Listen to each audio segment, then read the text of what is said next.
الحمد لله رب العالمين والصلاة والسلام على نبينا محمد وعلى آله وصحبه أجمعين۔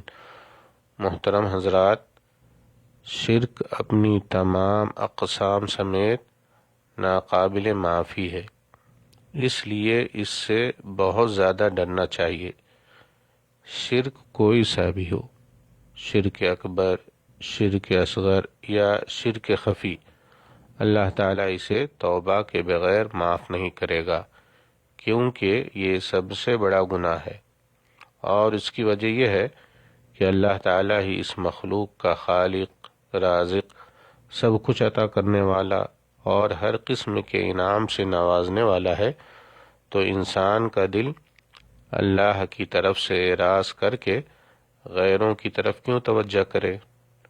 ابراہیم علیہ السلام دعا کرتے ہیں، وَجُنُوبْنِي وَبَنِيَّ أَن نَّعْبُدَ الْأَصْنَامَ رَبِّ إِنَّهُنَّ أَضْلَلْنَ كَثِيرًا مِّنَ النَّاسِ۔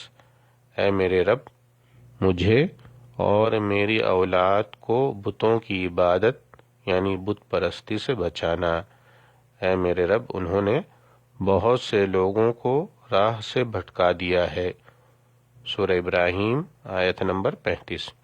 اللہ تعالیٰ کا ارشاد ہے، ان اللہ لا یغفر ان یشرک بہ ویغفر ما دون ذلک لمن یشاء۔ یقیناً اللہ تعالیٰ اپنے ساتھ شریک کیے جانے کو نہیں بخشتا اور اس کے سوا جسے چاہے بخش دیتا ہے۔ سورۃ النساء آیت نمبر 48۔ دینی بھائیوں، شرک اکبر سے تمام اعمال برباد ہو جاتے ہیں، نیکیاں ضائع ہو جاتی ہیں۔ اللہ تعالیٰ کا فرمان ہے، لئن اشرکت لیحبطن عملک ولتکونن من الخاسرین بل اللہ فاعبد وکن من الشاکرین۔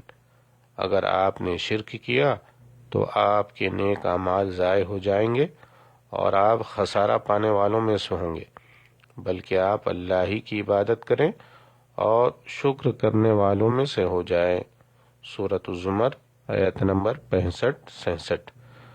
رسول اللہ صلی اللہ علیہ وسلم فرماتے ہیں، من مات وهو يدعو من دون اللہ ندا دخل النار۔